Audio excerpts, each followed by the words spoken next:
Perjanjiannya cukup mudah, tapi kalau kalian melanggar, kalian akan terima akibatnya. Kenapa kamu membiarkan dia keluar rumah tengah malam? Apa kalian tidak tahu peraturannya? Pas Arman lewat pintu kamar, dari celah bawah pintu kamar, Arman di situ ngeliat ada. Warga sipil sekalian, gue mau kasih tahu dulu nih, buat yang baru nonton channel ini, selamat datang. Tonton dulu part satunya. Dan buat yang nonton video ini, semoga rezeki kalian selalu lancar. Udah, gak usah banyak concot bakicot, matiin lampu, siapin kopi rasa oli. Kita masuk ke ceritanya. Fokus. Hah? Darah? Jelas banget Arman ngelihat darah itu keluar dari celah pintu, dari dalam kamar. Baunya amis, terus kelihatan itu kayak masih seger. Awalnya Arman penasaran, tapi karena dia nggak mau mikir yang macam-macam, dia lewatin darah itu. Terus lanjut lagi nih buat nyapu ruangan itu. Dan bener, beres Arman nyapu ruangan itu, dia sempet nengok lagi ke pintu kamar. Darah itu udah nggak ada.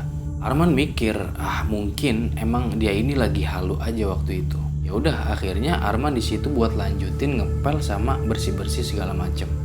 Selama ngebersihin rumah itu, Arman ini nggak ngalamin hal-hal aneh lagi. Dia malah kepikiran nih sama temennya si Dadan. Arman cepet-cepet beresin tugasnya, habis itu dia langsung cabut ke rumah Batak Merah lagi buat ngecek kondisi Dadan itu udah sadar apa belum. Nah, setelah Arman sampai di rumah Batak Merah itu, ternyata Dadan udah sadar.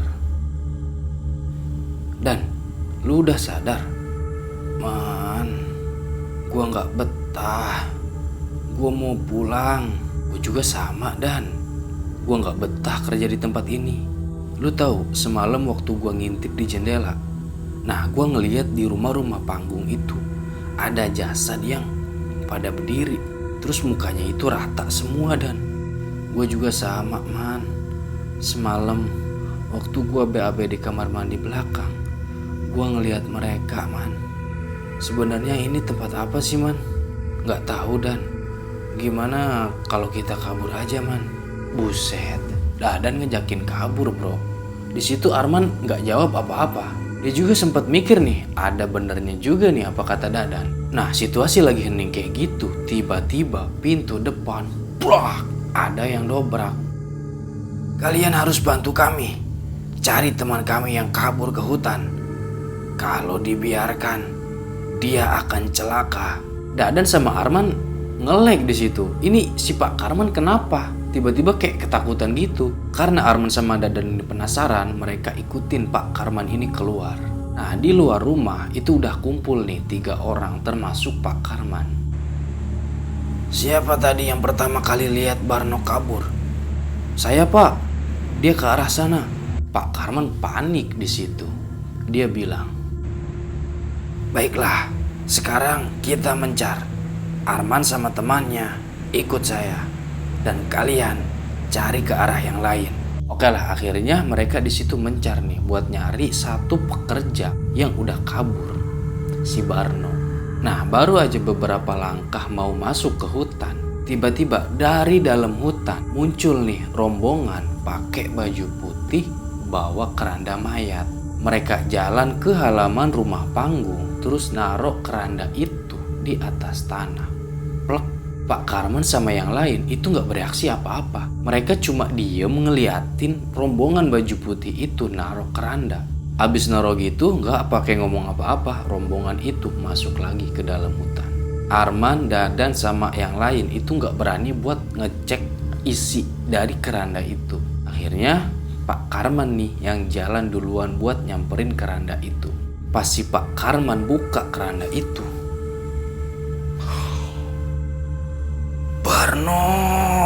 Pak Karman kaget di situ ngeliat jasad Barno yang udah penuh darah, matanya nggak ada, sama mulutnya itu menganga. Semua orang di situ nggak nyangka kalau temen yang mau mereka cari barusan itu udah jadi jasad. Di situ pekerja yang serumah sama Barno, dia ngomong, semalam Barno bilang ke saya, Pak, kalau dia udah nggak kuat tinggal di sini. Dia stres. Dia mau pulang, kangen anak sama istrinya. Sudah, sekarang kita urus dulu jenazah Barno. Abdul, Marta, kalian gali tanah di belakang rumah panggung itu. Lalu Arman sama temannya bantu saya cari kain buat bungkus jasadnya Barno. Gak pakai lama, Abdul, Marta langsung cabut tuh ngambil alat terus jalan ke belakang rumah panggung. Sementara Arman sama Dadan itu masih bengong. Mereka nge-freeze ngeliatin jasad Barno yang udah kaku. Kenapa kalian diam saja? Cepat bantu saya. Kejadian ini gak akan mengubah nasib kalian buat tetap kerja di sini. Arman sama Dadan gak ngerespon apa-apa. Mereka cuma ngeliatin jasadnya Barno. Pak Karman juga agak kesel di situ. Terus dia berdiri, terus beliau bilang, kalau kalian ingin seperti nasib Barno, silahkan pergi. Kami tidak akan menghalangi kalian. Habis ngomel gitu, Pak Karman jalan nih ke rumah yang dia tempatin. Dia ambil sprei warna putih yang jadiin buat ngebungkus jasadnya Barno. Arman sama Dadan itu masih belum gerak sama sekali. Mereka masih bengong aja tuh. Mereka itu kayak kehipnotis, gak percaya ngelihat kejadian mengerikan kayak gini. Pak Karman langsung tuh ngamparin sprei putih di pinggir kerandanya Barno. Habis itu dia jalan ke Arman sama Dadan. Terus dia bilang, kalian ingin tetap berdiri di situ sampai malam? Kalau kalian masih seperti ini, mungkin korban selanjutnya adalah kalian berdua. Ngedenger Pak Karman bilang gitu, Arman sama Dadan langsung kayak kesentak bro. Mereka kaget Pak Karman bilang kayak gitu. Mereka langsung tuh samperin Pak Karman terus ngebantuin buat ngebungkus jasadnya Barno. Habis itu mereka gotong jasadnya Barno itu ke belakang rumah panggung. Nah di belakang rumah panggung itu udah ada 2 gundukan tanah yang gak tahu itu makamnya siapa. Akhirnya gak ada gimana-gimana lagi, Abdul sama Marta udah ngegali terus langsung dimasukin jasadnya Barno itu ke kuburan itu. Beres nguburin Barno, Abdul sempat nanya nih ke Pak Karman, kenapa mayatnya Barno itu gak dimandiin terus disolatin, sedangkan Barno itu orang Muslim. Di situ Pak Karman jawab, tapi jawabannya itu bikin semua orang kaget. Kalau seseorang yang mati masih terikat sama perjanjian terlarang, maka jasadnya nggak boleh dimandiin, apalagi disolatin, walaupun dia Muslim. Sontak Abdul, Marta, Arman sama Dadan kaget ngedenger jawaban itu. Dalam hati mereka bilang, perjanjian terlarang? Maksudnya apa? Di situ Pak Karman bilang lagi, sudah, kita istirahat dulu, terus makan. Habis itu kita lanjutin lagi bersihin rumah-rumah itu. Habis ngomong gitu Pak Karman langsung cabut tuh ke rumah bata merah yang dia tempatin. Disusul sama yang lainnya itu ngikutin Pak Karman.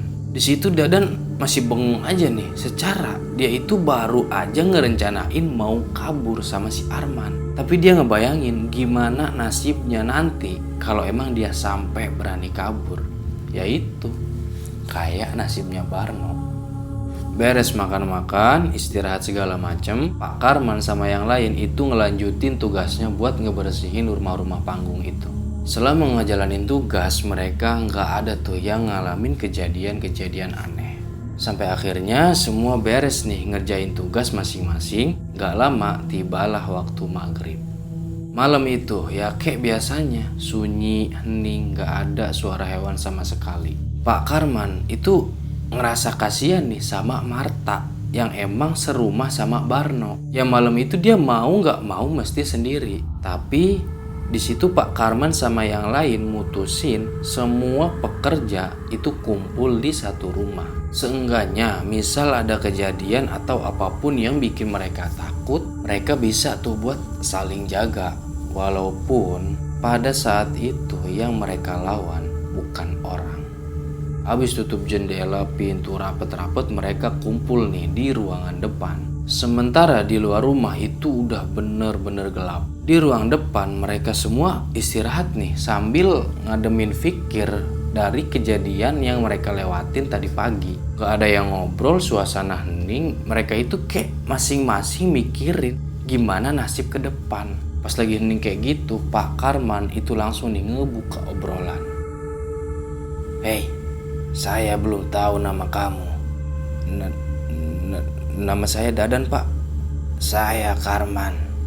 Pertama, karena umur saya lebih tua dari kalian. Kedua, saya kerja di tempat ini lebih lama. Jadi saya yang bertanggung jawab atas diri kalian." Sebulan yang lalu, Barno, Abdul, sama Marta dikirim ke tempat ini untuk membantu dan menemani saya.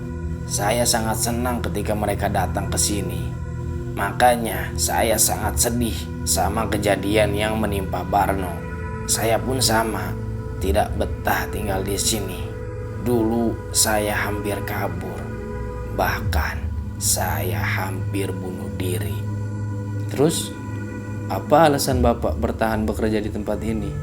Nah, jadi Pak Karman di situ cerita, alasan dia bisa bertahan kerja di tempat itu karena istrinya yang lagi sakit kanker dan harus segera dioperasi. Sementara Pak Karman ini dulunya cuma kerja serabutan. Beliau ini nggak sanggup ngeluarin biaya buat ngejalanin operasi istrinya. Sampai akhirnya ada satu orang yang nggak tahu itu siapa. Nah, orang itu nawarin Pak Karman kerja di rumah panggung ini dengan gaji yang lumayan cukup gede. Orang itu janji kalau Pak Karman mau kerja di tempat ini, orang itu yang bakal biayain operasi istrinya, berikut berobat jalan sampai istrinya ini sembuh total.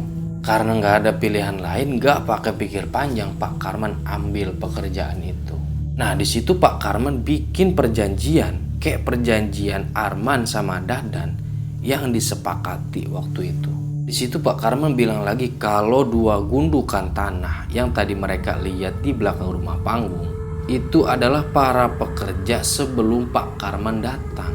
Dan rumornya 2 orang pekerja itu tewas karena melanggar perjanjian. Ngedenger cerita Pak Karman, Arman sama Dadan bukannya tenang, bro. Mereka itu malah tambah khawatir, mikirin gimana nasibnya mereka ke depan nanti. Karena kalau sampai mereka itu kabur atau berhenti dari tempat itu, udah.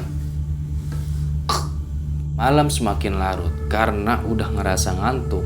Para pekerja itu mutusin masuk kamar buat tidur duluan. Kecuali Pak Karman. Beliau lebih milih sendirian nih di ruangan depan. Pak Karman masih terus aja mikirin gimana nasib istrinya. Sedangkan dari awal istrinya dioperasi, Pak Karman ini gak bisa nemenin istrinya karena dia itu ya udah dikirim ke tempat ini. Jadi bisa dibilang dia ini gak tahu gimana kondisi istrinya, entah itu hidup atau udah mati. Nah, dikala lagi ngelamun kayak gitu, tiba-tiba dari luar rumah itu kedengeran suara berisik kayak lagi demo. Banyak banget orang di luar.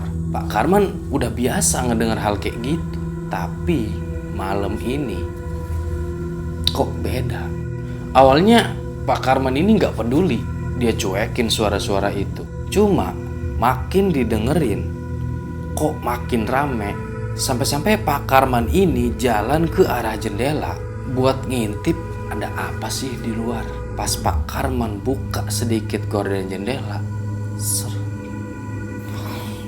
di luar rumah itu udah ada kayu, modelnya itu kayak dipan. Nah, di atas dipan itu udah ada jasad yang lagi telentang, jasad Barno yang lagi dikelilingin sama orang-orang bermuka rata. Dari salah satu orang itu ada yang lagi megang pedang nih. Gak lama, mukanya Barno itu ditebas pakai pedang itu sampai rata. Nah, gak lama muncul nih rombongan orang pakai baju putih bawa obor. Di depan mereka itu ada satu perempuan tua. Pak Karman kaget ngelihat perempuan itu karena beliau tahu siapa perempuan tua itu. Raden Putri. Nah, dialah yang nawarin kerjaan ke Arman sama Dadan. Gak cuma itu, dari kegelapan hutan muncul nih makhluk-makhluk aneh yang ikut kumpul juga di sana. Mayat Barno masih terlentang di atas dipan dengan muka yang udah rata. Beres muncul makhluk-makhluk aneh itu, nah si Raden Putri itu langsung kayak baca mantra, kayak lagi ngelakuin ritual.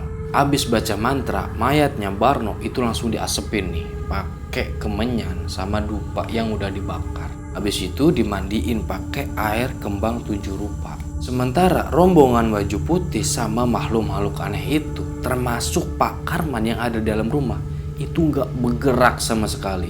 Ngeliatin Raden Putri lagi mandiin jasadnya Barno. Gak lama muncul lagi nih sosok perempuan pakai kebaya merah, mukanya rata, yang waktu itu dilihat sama si Dadan. Dia bawa mangkok, habis itu dikasih ke Raden Putri. Nah, isi dari mangkok itu cairan kental warna merah, darah.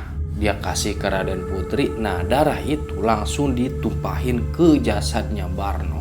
Beres semua itu, perempuan si kebaya merah itu langsung sujud di depannya Raden Putri, disusul sama makhluk-makhluk aneh yang ada di belakangnya dia.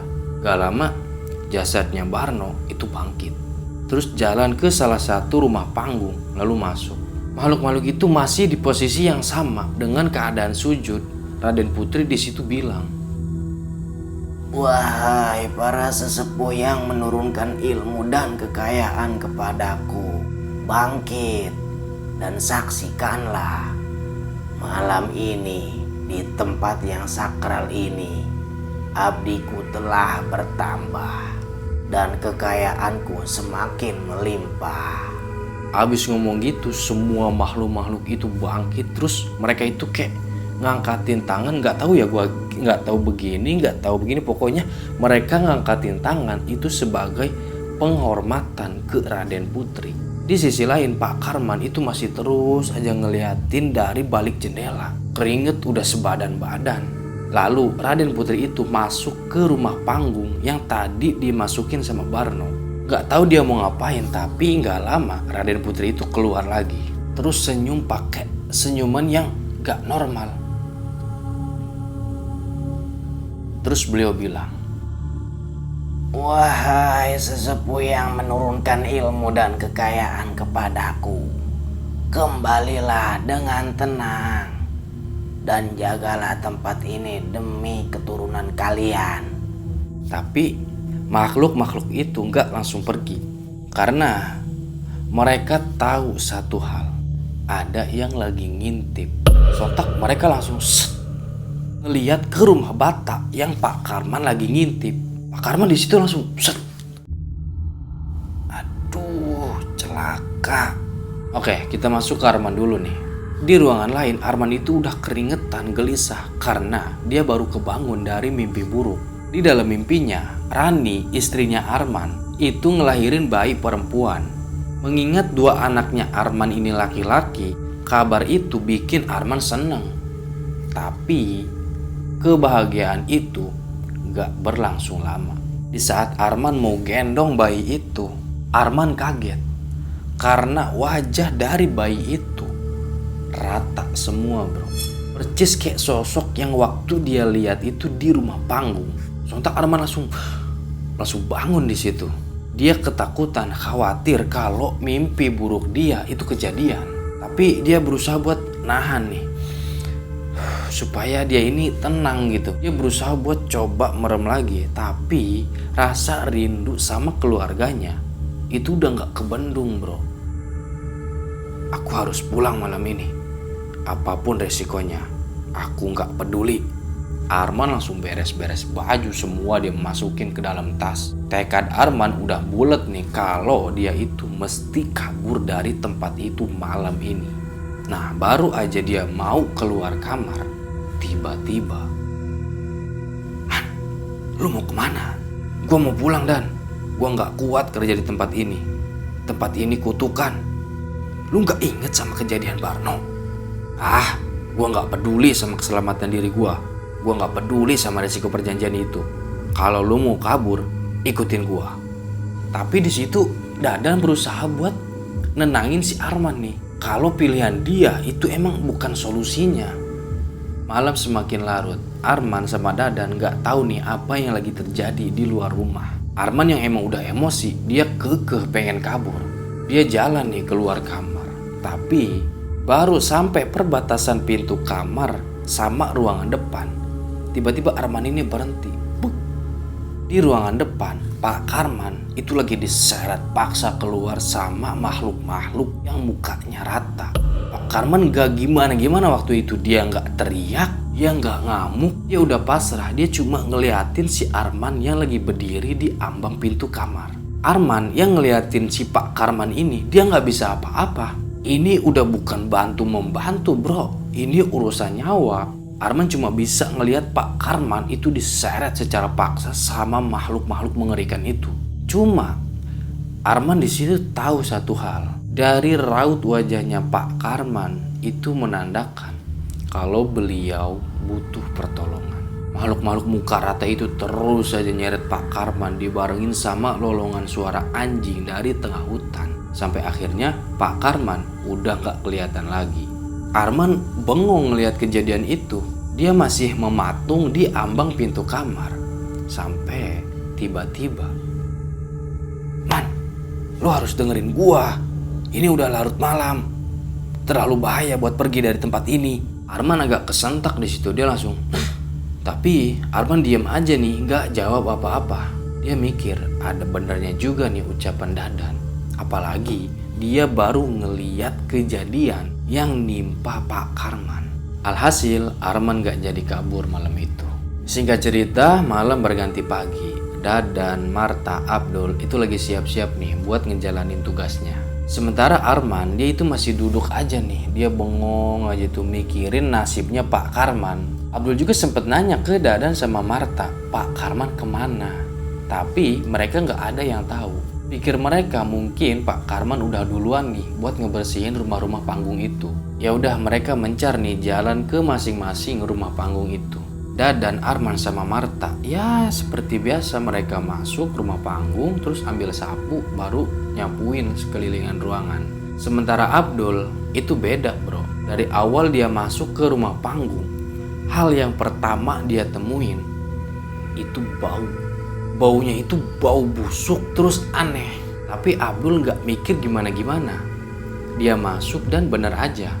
Pintu kamar yang seharusnya ketutup rapat itu agak kebuka nih sedikit. Abdul di situ malah penasaran. Dia jalan ngarah ke pintu kamar itu. Sampai-sampai Abdul lupa sama peraturannya. Kalau apapun yang terjadi di dalam rumah itu, jangan pernah membuka kamarnya. Tapi sebelum masuk, Abdul sempat ngintip dulu nih dari balik pintu. Nah, dia ngeliat dari gelapnya kamar, samar-samar ada seseorang itu kayak lagi terlentang di atas dipan. Badannya penuh borok, banyak lendir, dan aroma bau yang Abdul cium itu dari orang tersebut. Gak cuma itu, Abdul di situ ngedenger orang itu kayak lagi ngomong sesuatu, tapi suaranya pelan. Abdul coba tempelin kupingnya itu ke pintu kamar. Nah, sekarang jelas. Orang itu bilang, "Tumbal." Nah, yang jadi pertanyaan, kemana makhluk-makhluk mengerikan itu nyeret si Pak Karman? Terus, sosok siapa yang Abdul lihat di dalam kamar itu? Kita bakal tahu di part selanjutnya. Jangan lupa like, subscribe. Gua Romi, salam dari Cacarita. Bye.